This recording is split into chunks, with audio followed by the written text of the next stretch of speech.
हिंदी में यूपीएससी की तैयारी से संबंधित प्रोग्राम्स को देखने के लिए सब्सक्राइब करें स्टडी IQ-IAS हिंदी। नमस्कार। अगर मैं आपसे कहूं कि तेजी से हिंद महासागर का तापमान बढ़ रहा है, दर की अगर मैं बात करूं तो 1.7 से 3.8 डिग्री सेल्सियस की वृद्धि दर से उबलता हुआ हिंद महासागर भारत और पूरे दक्षिण एशिया में आने वाली 21वीं सदी में बेसिकली बाढ़ और चक्रवात की संख्या, इनकी तीव्रता, इसके पैमाने को बढ़ाने वाला है। ऐसा मैं नहीं, बेसिकली एक रिसर्च कंडक्ट करेगी वैज्ञानिकों के द्वारा और उसमें इंडियन मॉनसून और इंडियन ओशन के इस कनेक्शन को समझाया गया। अब आइए जरा इस पर डिटेल में चर्चा करते हैं और क्यों है ये इतनी बड़ी खबर भारत के लिए, क्यों है ये इतने इंपॉर्टेंट डायमेंशन यूपीएससी एस्पिरेंट्स के लिए, इस पर चर्चा करते हैं। ध्यान दीजिए तो आप पाएंगे कि 1990 से लगभग 1950 से 2020 के बीच में हिंद महासागर का औसत तापमान की जो वृद्धि दर रही वो 1.2 डिग्री सेल्सियस रही। ये काफी ज्यादा है, ये वृद्धि दर औसत से ज्यादा है और डेटा खतरनाक और डरा देने वाला इसलिए है क्योंकि यह महासागर की सतह तक लिमिटेड नहीं है। इवन आप पाएंगे 2000 मीटर की गहराई तक इसका प्रभाव है और यह पानी उबल रहा है, यह पानी गर्म हो रहा है। अब मान लेते हैं कि भाई यह तापमान इतना ज्यादा है, हिंद महासागर गर्म हो रहा है, इससे भारत और एशिया के लिए खतरा क्यों? तो यहां एक शब्द पर आप गौर करें कि एशिया और खासकर भारत में होने वाली जो वार्षिक वर्षा है, सालाना वर्षा है, इसका 70% भाग डायरेक्टली हिंद महासागर से आता है। और ये जो तापमान है, ये तापमान का बढ़ना हमारे लिए शॉकिंग इसीलिए है क्योंकि वैज्ञानिकों का कहना है कि भाई जिस वृद्धि दर से 21वीं सदी में तापमान बढ़ा है, हिंद महासागर का तापमान 2022 तक अप टू 28 डिग्री सेल्सियस जो है वो रहा है।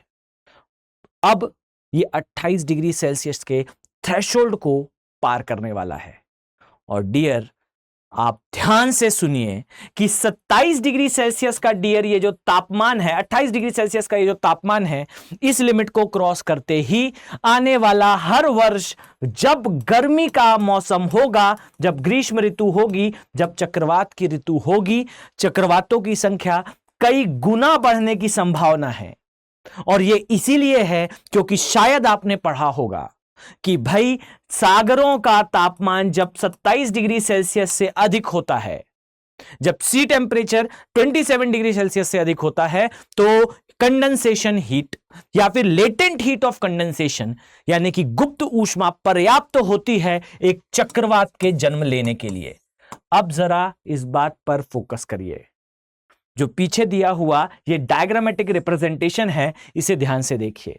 आप पाएंगे कि 2040 से 2070 के बीच में ये कॉन्सेंट्रेशन बढ़ेगा, बढ़ते हुए इसका स्तर हिंद महासागर में बढ़ता जाएगा और यह बढ़ता हुआ स्तर हर वर्ष आने वाले टाइम में चक्रवातों की इंटेंसिटी अर्थात तीव्रता को कई गुना बढ़ाता रहेगा।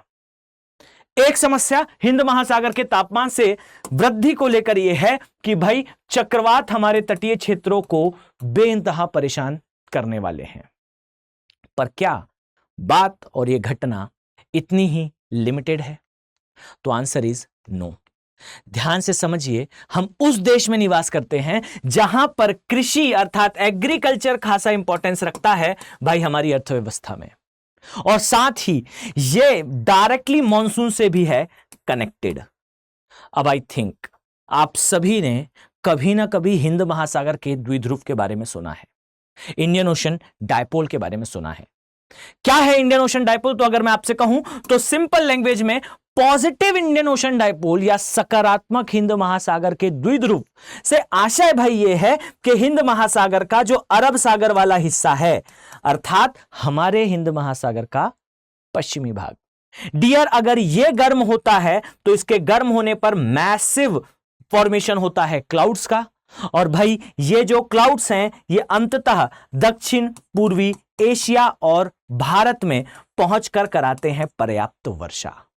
यानी कि पॉजिटिव इंडियन ओशन डायपोल अर्थात सकारात्मक हिंद महासागर का द्विध्रुव यह हमारे लिए एक अच्छी खबर लेकर आता है, बढ़िया न्यूज लेकर आता है। बट डियर, 2040 के आसपास यह बताया जा रहा है कि जो घटनाएं 1950 से होती हुई बढ़ रही हैं, हिंद महासागर का तापमान लगातार जिस गति से बढ़ रहा है, हम 2040 के आसपास इस स्थिति में पहुंच जाएंगे जब हमेशा ही proactive Indian Ocean positive dipole होगा, अर्थात अति सक्रिय हिंद महासागर का द्विध्रुव होगा सकारात्मक। और यह अति सकारात्मक हिंद महासागर का द्विध्रुव एशिया के लिए एक भयावह स्थिति लेकर आएगा। और यह स्थिति इसलिए होगी क्योंकि जिस समय मॉनसून का टाइम होगा, जिस समय मॉनसून का सीजन होगा डियर, उस समय वर्षा औसत से कहीं अधिक आपको देखने को मिलेगी। और यह जो औसत से कहीं अधिक वर्षा है, आई थिंक मुझे आपको समझाने की आवश्यकता नहीं है कि यह हमारे लिए कितनी घातक हो सकती है।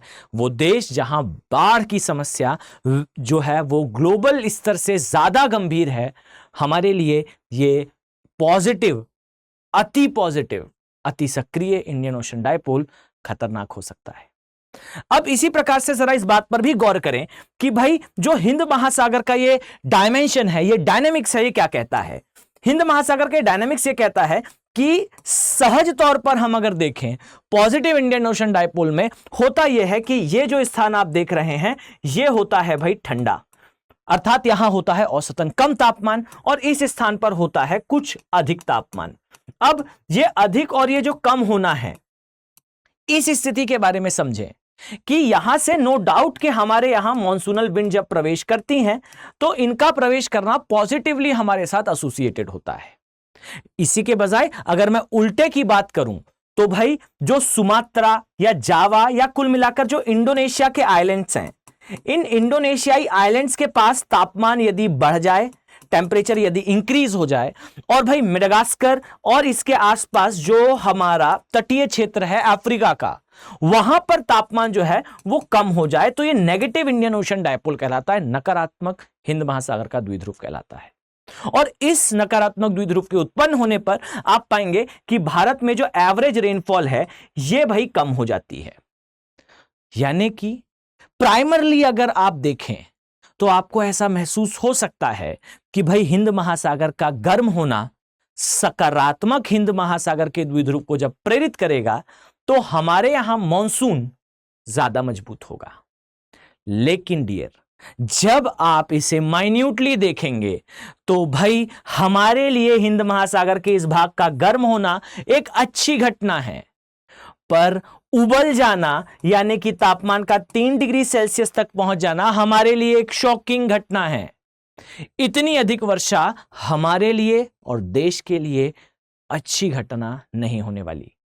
और साथ ही जो डायमेंशन मैंने आपको बताया भाई कि तापमान बढ़ने पर चक्रवात की जो इंटेंसिटी है, साइक्लोन की जो इंटेंसिटी है, वो 27 डिग्री सेल्सियस के थ्रेशोल्ड को पार कर जाएगी, और सागर का ये 27 डिग्री सेल्सियस का तापमान हमारे लिए खासा डेंजरस है।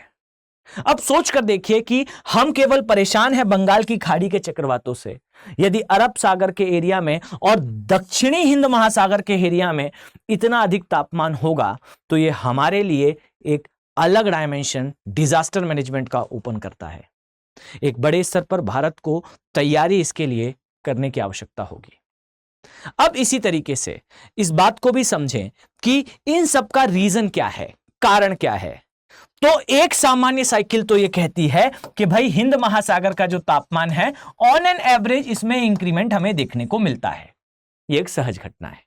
परंतु एशियाई देशों में लगातार डेवलपमेंट इनिशिएटिव्स के कारण, अब मेरा कथन कतई इसलिए नहीं है कि हम विकास करना बंद कर दें, लेकिन यहां पर सस्टेनेबल डेवलपमेंट, धारणीय विकास की जो कल्पना है उसे प्रैक्टिकलिटी में लाने की आवश्यकता है।